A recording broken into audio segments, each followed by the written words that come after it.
जय श्री गणेश। नमस्कार, मैं आचार्य संजय द्विवेदी। मेरे समस्त प्रबुद्ध दर्शकों का मेरे चैनल पर हार्दिक स्वागत है। प्रिय दर्शकों, आज मैं शुक्राचार्य के राशि परिवर्तन प्रभाव को लेकर आपके सम्मुख उपस्थित हूँ। दैत्य गुरु 29 जून को अपनी राशि का परिवर्तन करेंगे तथा वर्तमान मेष राशि को छोड़कर स्वयं की वृषभ राशि में इनका प्रवेश होगा। तथा जैसा कि ज्योतिष का नियम है, जब भी कोई ग्रह स्वराशि का होता है अथवा अपनी उच्च राशि में जाता है, उसके प्रभाव में, उसकी क्षमता में, उसके सामर्थ्य में, उसके बल में कई सौ गुना वृद्धि हो जाती है तथा वो ग्रह अपना संपूर्ण प्रभाव अत्यंत सकारात्मक रूप में प्रदान करने लगता है। प्रिय दर्शकों, शुक्राचार्य अत्यंत शुभ ग्रह हैं, सौम्यता प्रदान करते हैं तथा इस भौतिक जगत के समस्त सुखों का कारकत्व शुक्राचार्य के पास है। धन संपदा हो, भूमि भवन वाहन हो, बड़े घर का आनंद हो, बड़ी भूमि का अर्जन हो, बड़े वाहन का सुख हो, बड़े इंडस्ट्री का लाभ हो, व्यापार में बड़ा नाम हो, कला क्षेत्र में बड़ा नाम हो तथा रत्नाभूषण का सुख, स्त्री सुख तथा संतान सुख, ये समस्त सुख शुक्राचार्य ही प्रदान करते हैं। इस भौतिक जगत में शुक्राचार्य अत्यंत महत्वपूर्ण भी हैं तथा समस्त सुखों को प्रदान करते हैं, अतः इनका परिवर्तन सदा ही महत्वपूर्ण होता है। प्रिय दर्शकों, 29 जून को जब ये वृषभ राशि में जाएंगे तो ये महाबलवान होंगे ही। प्रिय दर्शकों, शुक्राचार्य जब मालव्य योग में होंगे, जो कि पंच महापुरुष राजयोग है, जो शुक्राचार्य के कार्यकत्व को कई सौ गुना बढ़ाने वाला है, समस्त राशि के जातकों के लिए कुछ विशेष योग बनाने वाला होगा तथा कुछ बड़े लाभ देने वाला होगा। आज मैं मकर राशि के लिए, जो शनिदेव की राशि है, शनि और शुक्र का अतिमित्र का भाव है, जिसके कारण ये अत्यंत महत्वपूर्ण परिवर्तन है।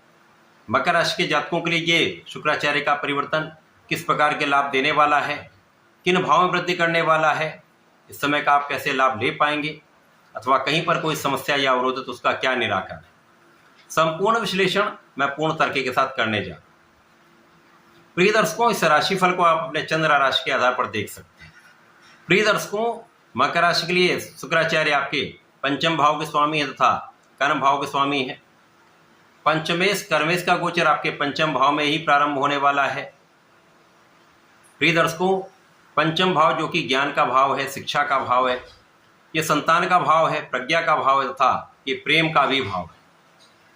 पंचम भाव में शुक्राचार्य जो कि ऐश्वर्य वैभव धन संपदा देने वाले हैं तथा प्रेम के कारक हैं, इनका गोचर होगा तथा कर्म भाव के स्वामी होकर जब यहाँ पर ये अपना गोचर करेंगे तो कुछ विशेष योग बनाएंगे। निश्चित रूप से इस समय में शुक्राचार्य मकर राशि के जातकों के लिए ज्ञान का भाव विस्तृत करेंगे।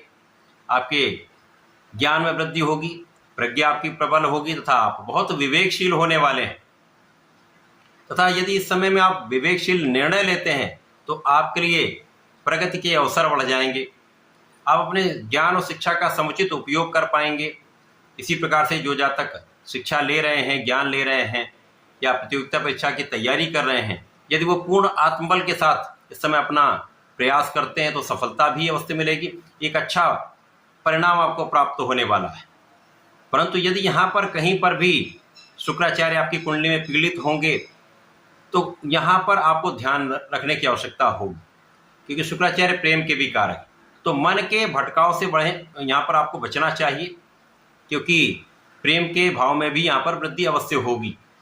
तो सोच विचार कर निर्णय लेंगे, विचारशील रहेंगे तो समस्याएं कम होंगी। यदि आप विवेकपूर्ण रहते हैं तो समस्याओं का निर्धारण, समस्याओं का निराकरण आप आसानी से कर पाएंगे। इस समय में कर्म क्षेत्र में आपके ज्ञान से, आपकी शिक्षा से, आपके प्रयासों से आपको सफलता अवश्य प्राप्त होगी। कार्य क्षेत्र में आप अच्छा करने वाले हैं, अच्छे लाभ की प्राप्ति करने वाले हैं तथा आपके कार्य क्षेत्र में आपको मान सम्मान भी प्राप्त होगा। इस समय में आपके ज्ञान से, आपकी शिक्षा से तथा आपके संतान से आपको लाभ वृद्धि निश्चित है। संतान बहुत अच्छी रहेगी, संतान के पक्ष से भी एक अच्छा समाचार आपको प्राप्त होने वाला है। इसी प्रकार से इस समय में कार्य क्षेत्र में लोगों का सहयोग मिलेगा। कार्य क्षेत्र में जब लोगों का सहयोग मिलने लगता है तो आपके प्रयास सार्थक हो जाते हैं। प्रयासों की सफलता आपको लाभ में वृद्धि का अवसर देती है। इस समय कार्य क्षेत्र में आपका परिश्रम, आपका ज्ञान तथा आपकी योग्यता विशेष रूप से फलदायी होने वाली। इस समय पिता के भी कार्य क्षेत्र में प्रगति होगी तथा इस समय में पिता का मान सम्मान भी बढ़ेगा। ये समय आपके लिए अत्यंत अनुकूल है। इस समय का आपको सदुपयोग करना चाहिए। अतः इस समय में आपको नियमित रूप से भगवान गणपति की आराधना करनी चाहिए। संकटनाशन गणेशोत्तम का पाठ एक बार नित्य करें तथा प्रतिदिन भगवान भोलेनाथ पर जलार्चन करें। यदि हो पाए, नहीं हो पाता तो प्रत्येक शुक्रवार को भगवान भोलेनाथ पर जलार्चन करके दही से अभिषेक करें। इस समय का संपूर्ण उपयोग तथा लाभ आप ले पाए। तो ऐसा करके इसका लाभ लें। धन्यवाद। नमस्कार।